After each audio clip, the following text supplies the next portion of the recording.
En la primera parte abrimos la puerta a la doctrina espírita, comprendiendo su esencia, su origen y su propósito moral.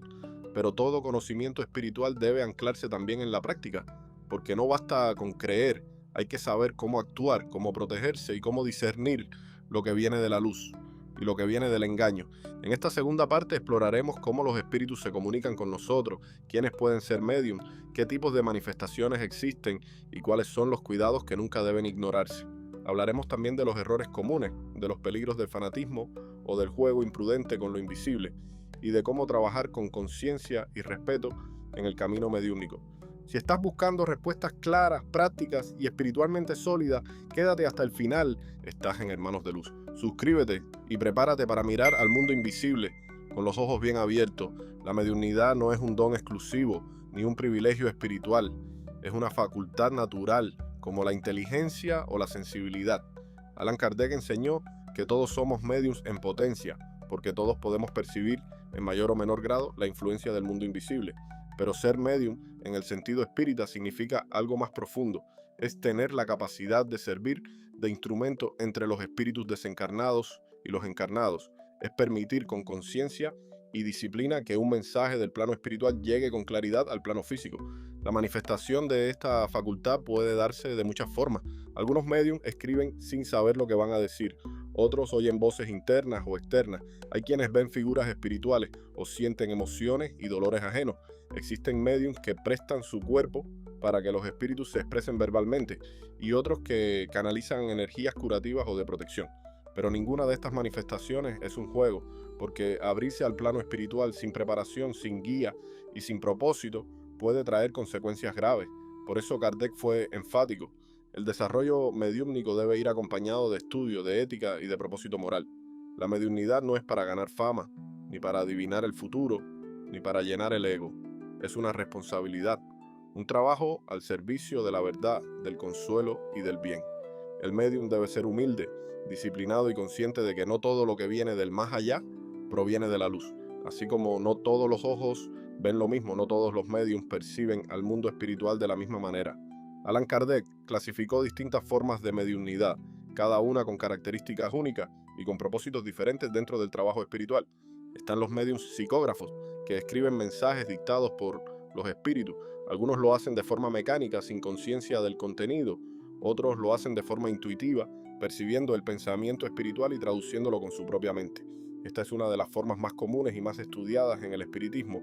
Luego están los mediums parlantes, que prestan su voz para que un espíritu se exprese directamente.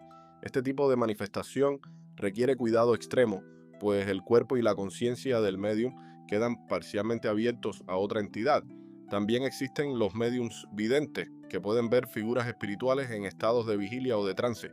No se trata de fantasías visuales, sino de una percepción real, aunque subjetiva, del plano espiritual. Estos mediums muchas veces describen presencias, escenas o símbolos que luego son validados por otras personas. Están además los mediums auditivos, que oyen voces claramente sin que haya una fuente física.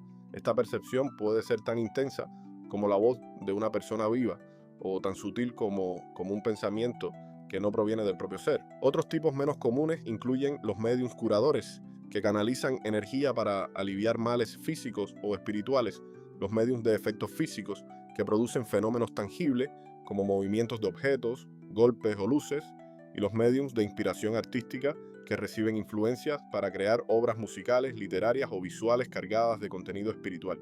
Pero no todos los fenómenos extraordinarios provienen de una alta vibración. Por eso, más importante que el tipo de mediumnidad es el nivel moral y la preparación del medium, porque el espíritu que se manifiesta lo hace a través del filtro humano, y si ese filtro está cargado de ego, ignorancia o vanidad, el mensaje también lo estará. En el mundo espiritual como en el mundo físico, no todos los seres están en el mismo nivel.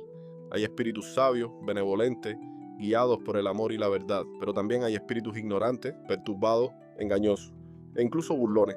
Estos últimos se disfrazan con facilidad, pueden imitar voces, adoptar nombres conocidos y ofrecer respuestas que halagan al ego o satisfacen la curiosidad, pero que carecen de profundidad espiritual. Allan Kardec fue muy claro: el hecho de que un espíritu se manifieste no significa que sea superior. Para discernir su naturaleza no basta con observar el fenómeno, hay que escuchar el contenido. Los espíritus elevados enseñan con sencillez, nunca imponen, no se contradicen y nunca incitan al miedo, al odio ni a la vanidad. Su lenguaje es claro, sereno y está cargado de sentido moral.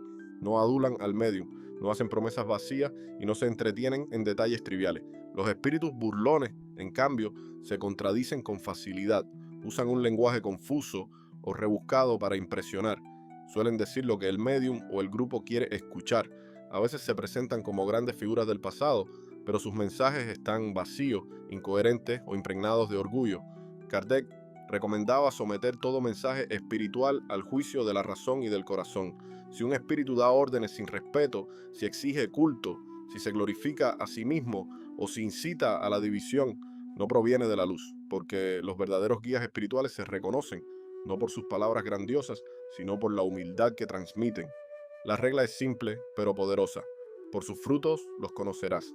Un mensaje que edifica, que transforma, que sana, viene de un espíritu superior.